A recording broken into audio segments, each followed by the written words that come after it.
name is Rebecca, Never Becky, and today I actually want to do kind of a talk through with you guys. So I recently embarked upon the fact that I do not wear my correct shade of foundation. And who opened my eyes to this? Let me go get her. That's right, Good Apple foundation. So the Good Apple vegan beauty, sorry, I want to call it Kat Von D, so I have to stop myself, but it's KVD vegan beauty. I got the shade tan, which I've never been a tan anything, but this is tan 070. And this matched my neck so well that I felt like I needed to reevaluate the foundation that I, one, have been buying, two, I've just been buying all the wrong shades, so I kind of just want to shade swatch with you guys, kind of like what to do when you are looking to purchase foundation. And I know right now we cannot swatch anything, but I just want to give you an example of something I did. I went through all my foundations and I realized I need to start realizing what my summer shades are versus my winter shades. So give me a second. So, I have NARS in Macao. I got this foundation, the Natural Radiance foundation in NARS. I also have my Maybelline Superstay with me, and I want to swatch them both just to give an example of how I was just really off with my foundation, which, one, this can happen to anyone. So just because I'm, you know, a makeup artist, that doesn't mean I don't mess up. So this is kind of one of those things that you kind of can't always count on who you're looking at. It's best just to try and match your foundation with like other foundations you have around. So I'm gonna go ahead and swatch this for now.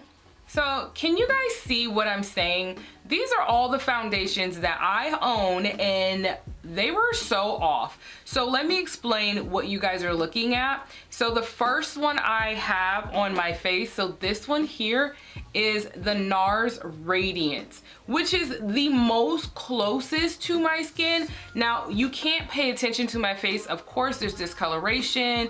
Not only are you looking at discoloration, of course my breakouts, bruises, X, Y, and Z, that's not the point. And the shade in the middle is actually Maybelline, the Fit Me in shade 355.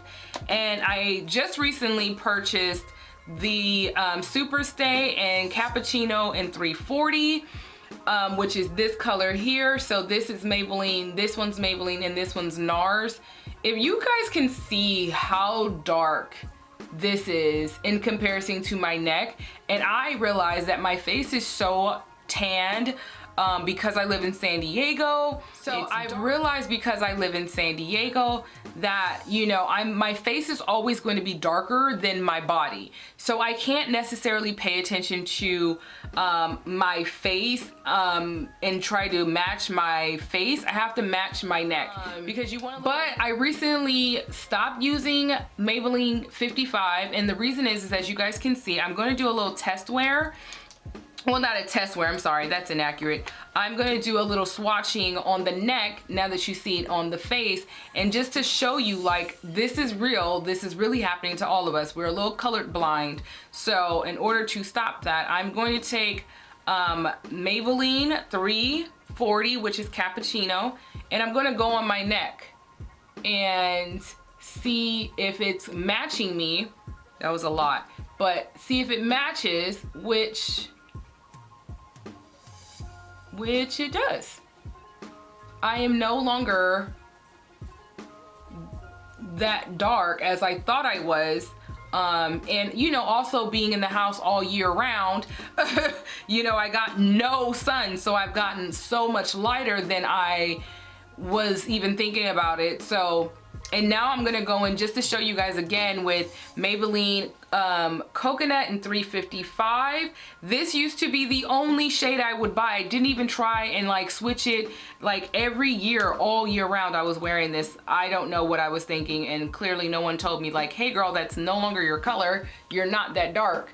I'm gonna now take this color right here so you guys can see how it's just, it's too red. It's just, it's got a lot of red undertones, and it's too dark.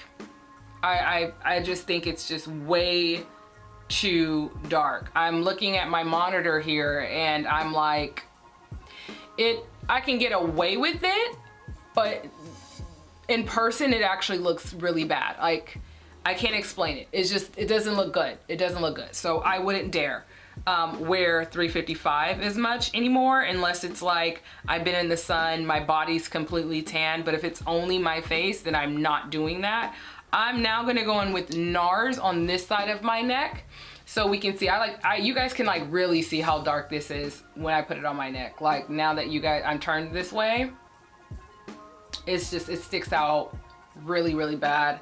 Versus cappuccino, is that what it is? I feel like I'm learning all the shades because I had to like reprogram my brain. Yeah, cappuccino, it's like faded right on in. Don't even see it anymore. Where you can see this one very harshly. I'm gonna also go in with, you know, my Radiance, and let's see how this works.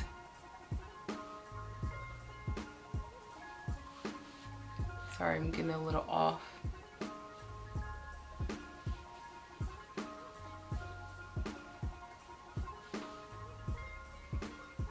Macao is not bad at all, actually. I thought it was gonna appear a little bit darker, but it's actually evening me out. So I wanted to do this test with you guys and show you guys exactly what I was kind of struggling with on the low over here.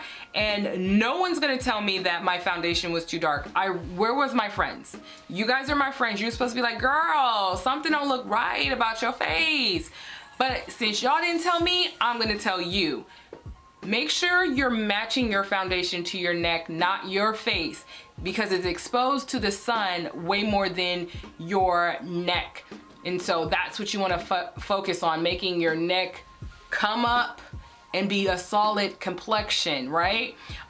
So I'm gonna go ahead and wipe this off and get started, but I did want to show you guys before I get started, like, what your girl was going through and how real, like, not having the sun on this girl will do, like, change up the game. But I'm gonna go ahead and move on. Second darkest green. Oh no, you're not. Okay, getting started with my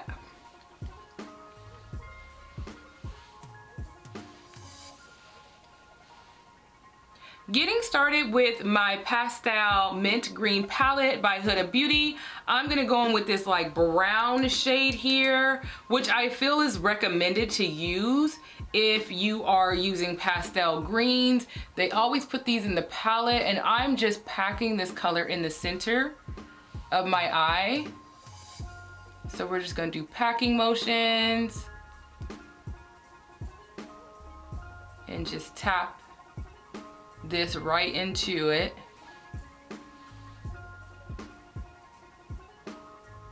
It's super pretty. I love this already. And I'm keeping it in the center because I'm gonna do something a little different. I seen this done and it inspired me to kind of go outside of my comfort zone and how I do looks. And so that's what we're doing. I'm gonna go ahead and add it here as well. Gonna try to kill two birds with one stone and kind of create both of the eyes at once. There's no promises that it'll get done this way, but I'm gonna definitely try. But we're just using packing motions into this eye.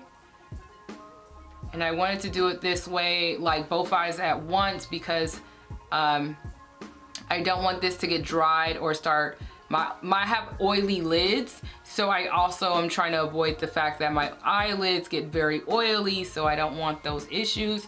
So carefully packing that in there. I'm gonna go ahead and switch over to the green now. Using a nice fluffy brush. And we're gonna buff it on the outer sides and work it in. I think I want a better brush than that.